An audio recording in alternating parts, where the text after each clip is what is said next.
ଶୀତ ଟିକେ କମିଗଲାଣି ତେଣୁ ସନ୍ଧ୍ୟାବେଳେ ସବୁ କାମ ସାରିକି ମୁଁ ବାହାରେ ଟିକେ ବସିକି କାମ କରୁଥିଲି। ସ୍ୱାମୀ ପଳେଇ ଆସିଲେ ଅଫିସରୁ ଆଉ ମୁଁ ତାଙ୍କୁ ତୁରନ୍ତ ଆଣିକି ଚା ଦେଇଦେଲି। ତା ବଦଳରେ ସେ ମୋତେ ଏଇ 2 ପକେଟ ହାତରେ ଧରିଦେଲେ। ଆଜ୍ଞା ଇଏ ହଉଛି ଦୋସା ଆଉ ଇଡଲିର ଇନଷ୍ଟାଣ୍ଟ ବେଟର। ଆଜି କଣ ରିଲାଏନ୍ସରେ ଅଫର ଥିଲା ଯେ 2 ପକେଟ ନେଇକି ପଳେଇ ଆସିଛନ୍ତି, ସେ ବି ମାତ୍ର 24 ଟଙ୍କାରେ। ଆଉ ଏଇ ପ୍ୟାକେଟ ଦେଖି ଖୁସି କହିଲେ ମୁଁ ଆଜି ଦୋସା ଖାଇବି। ଆଚ୍ଛା କଥା ହେଲା ମୁଁ ଭାବିଥିଲି କଣ ଆଉ ଗୋଟେ କରିବି ଆଉ ଗୋଟେ କଣ, ସେଥିପାଇଁ ଟିକେ ରାଗ ଲାଗିଲା। ଆଉ ପରଟା ଭଜା କରିକି ଦେଇଥାନ୍ତି ମଙ୍ଗଳବାର ବୋଲି, ଦେଖିଲା ବେଳକୁ ଦୋସା ବହୁତ ସାରା କାମ କରିବା ପାଇଁ ପଡିବ। ସେ ଯାହା ହଉ ଚିଡିମିଡି ହେଇକି ଯାଇକି କାମ ଆରମ୍ଭ କରିଦେଲି।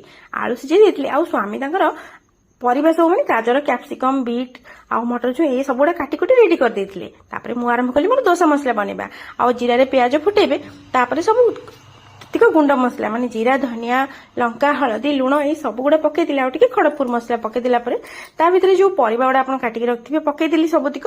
ଲୁଣ ପକେଇଦେଲା ପରେ ସିଏ ଟିକେ ନରମ ହେଇଗଲା। ତାପରେ ଲାଷ୍ଟକୁ ଆପଣ ପକେଇବେ ଯୋଉ ଆଳୁ ଯୋଉ ସିଝେଇ ରଖିଥିବେ ଚକଟିକି, ଆଉ ବାଦାମ, ଧନିଆ ପତ୍ର ଲାଷ୍ଟକୁ ପଡିବ। ଏମିତି ହେଇକି ଫାଇନାଲି ମୋର ଗୋଟେ ଦୋସା ମସଲା ବନିଗଲା।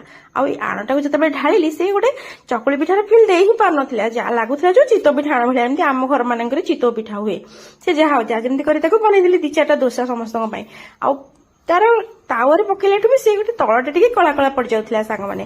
ତ ଏମିତି କରିକି ବନେଇକି ଦୋସା ଦେଲି। ଦୋସା ଆଉ ଚଟଣି ରେସିପି ଆପଣମାନଙ୍କୁ ଦେଖେଇନି କାହିଁକି ନା ଭିଡିଓ ଲମ୍ବା ହେଇଯିବ। ଆଉ ସମସ୍ତେ ଖାଇକି କହିଲେ ବଢିଆ ଲାଗୁଛି ବୋଲିକି। ଆଉ କିନ୍ତୁ ଏତେ ପରିଶ୍ରମ କରିସାରିଲା ପରେ ମୁଁ ଖାଇପାରିନଥିଲି କାହିଁକି ନା ମୋର ମଙ୍ଗଳବାର ଥିଲା। ଆଉ ମୁଁ ପିଆଜ ପଡିଛି ତ ଖାଇ ନଥାନ୍ତି, ସେଥିପାଇଁ ମନ ଟିକେ ଦୁଃଖ ହେଇଥିଲା। ପରଟା ଭଜାରେ ମନ ଶାନ୍ତି କରିବାକୁ ପଡିଲା। ଆପଣଙ୍କୁ ଭିଡିଓ ଭଲ ଲାଗିଲେ ଲାଇକ୍ ସେୟାର କରିବେ ଆଉ ଚ୍ୟାନେଲକୁ ସବସ୍କ୍ରାଇବ ନିଶ୍ଚୟ କରିବେ।